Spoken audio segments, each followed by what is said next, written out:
Good morning guys! Blessed Wednesday! Kain muna tayo guys. This is my breakfast.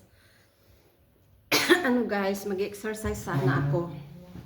Kaso, wala nang time guys kasi ang daming trabaho. Grabe. 5 o'clock gumising na ako guys. Pumunta na ako sa lagoon. Pag galing ko sa lagoon, akyat na ako kaagad. Pinakain ko na yung mga pusa doon. Tapos, naglinis ng litter box nila. Quid ko na sila. Bumaba naman ako dito sa baba. Nagsampay. Lininis ko rin yung mga litter box nila. Nagwalis ako. Tapos, nagtupi ng mga linabahan.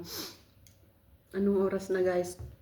Buti na lang guys, wala yung nag-cancel yung pang morning ko. Kundi hindi ko alam kung anong gagawin ko. So, ito guys, kakain muna ako. Wala rin time magluto na. Kaya ito na lang, nag-boil na lang ako ng egg plus toast bread.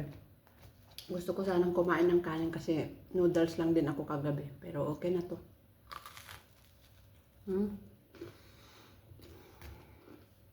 Tapos coffee guys. Pagkatapos natin kumain guys, akyat ulit tayo sa taas.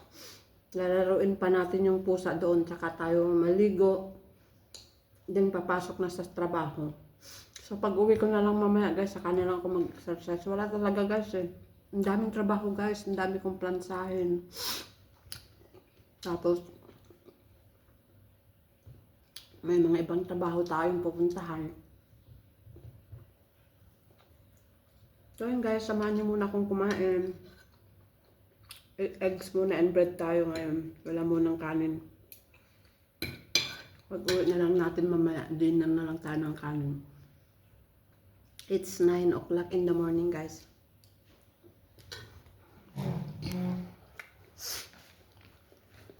Guys, nagpapakulo ako ng oregano. Dahon ng oregano.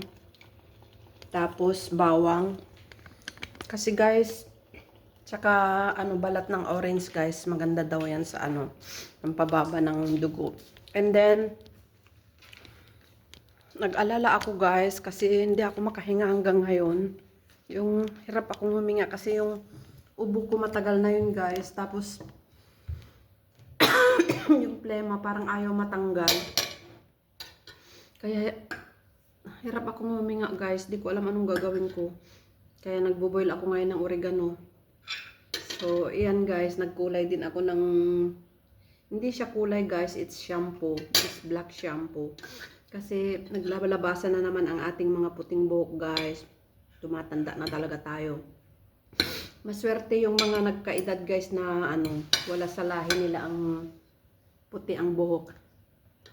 Pero ako guys, marami na siya. So, ayan guys, thank you for watching. Salamat sa always support. So, see you on my next vlog. I hope my next vlog is nag-exercise na ako guys. Ayan. Bye-bye muna guys for now. Keep safe everyone.